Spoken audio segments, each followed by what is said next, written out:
tutuusin, maraming ibinigay sa akin pagkakataon na pwede akong makatanggap ng karangalan at pagkilala mula sa iba. Ngunit lahat ng oportunidad na yun ay tinapon ko lang sa basurahan. Sa isang klase ng basurahan kung saan ko tinapon ang kawawa kong anak. Hindi kita maintindihan. Napakatanga mo, Amador. Malinaw na. Ang batang dinadala ko ay anak mo. Sinasabi mo sa akin na may mahalaga kang gagawin, pero niloloko mo lang pala ako. Kasama mo lang pala ngayon yung babaeng yan. Mali ang iniisip mo, Beatrice. Wala kami ginagawa ni Eduardo. Nag-usap lang kami. Tumahimik ka na dahil hindi kita kinakausap. Ako ang nabiktima dito. Niloloko niyo akong dalawa.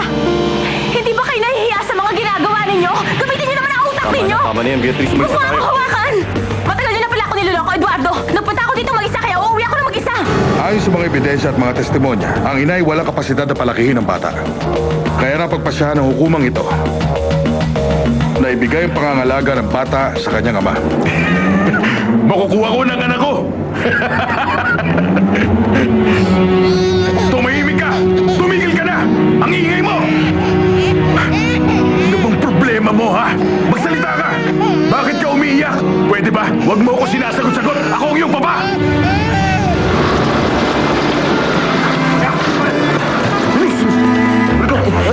Sandali!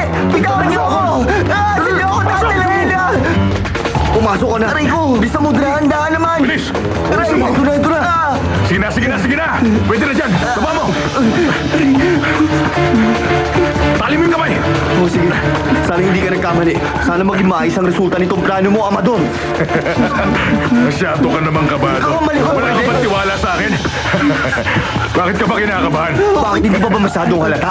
Paano kung hindi kakabahan? Dinukot natin ang santo. At ang malala pa ron, anak pala ng pulis ng taong to. Bullshit! Talagang hinahabol nila tayo! Humingi ka na ng backup, officer. Huwag natin hayaan makatakas sila. Sa tingin mo nasa kotse ng anak ko, doktor! Hindi ko alam, ewan ko. Mahahabol na nila tayo, malalagot tayo. Tumahimik ka! Suwana ka sa mga reklamo mo! Duwag! Ingat!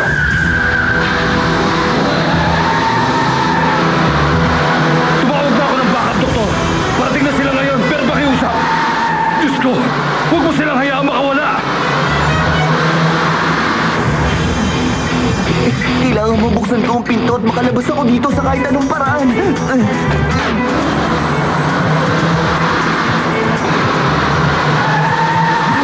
Mahuhuli nila tayo! Tumahimik ka na! Hindi ako dapat na masali dito, Amador!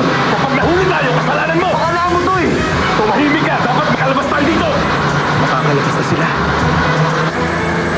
Hindi na nila tayo mahahabol! Hindi nila tayo mahuhuli! Napabalik ako na, Amador!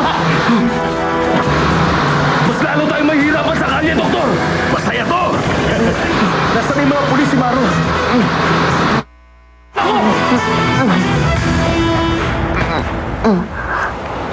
Sa tingin mo, matatalo mo ako, ha? Sa palagay mo, pwede mo ako, eh? Akin ang anak ko! Wag! Wag, Amador! Amador! Wag, Amador!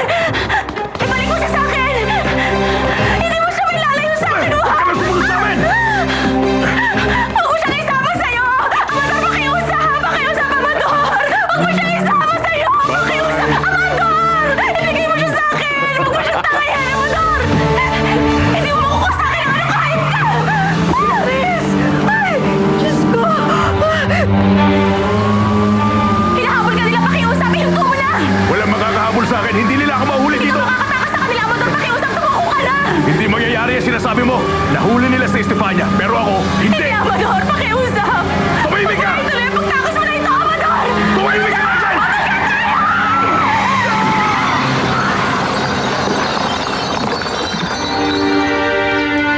Sa mga nangyari sa akin yan, kailangan kong tanggapin na kahit nabigyan na ako ng pagkakataon na baguhin ang buhay ko at itama ang mga pagkakamali ko, pinaliwala ko pa rin ito. Dahil hindi ako marunong magpahalaga sa ibang tao. Hindi ako marunong magmahal ng kahit na sino. Pinili ko ang isang magulo at masalimuot na buhay. Lagi ako naghahanap ng ibang masisisi sa mga kamalian ko. Naging responsable ako at mapagmataas. Kaya nandito ako ngayon dahil hindi ko pwedeng itago ang katotohanan na isa akong walang kwentang tao. Magmula ngayon, ang magiging pangalan mo ay Corina. Tulad ng pangalan ko. Si Amador nga ang ama ng batang yan. Hindi pa siya din ang ama ng anak ni Beatrice? Kung ganun siya, makakatulong kay Edward dito. Ang munting anghel na to ang magliligtas sa kanyang kapatid.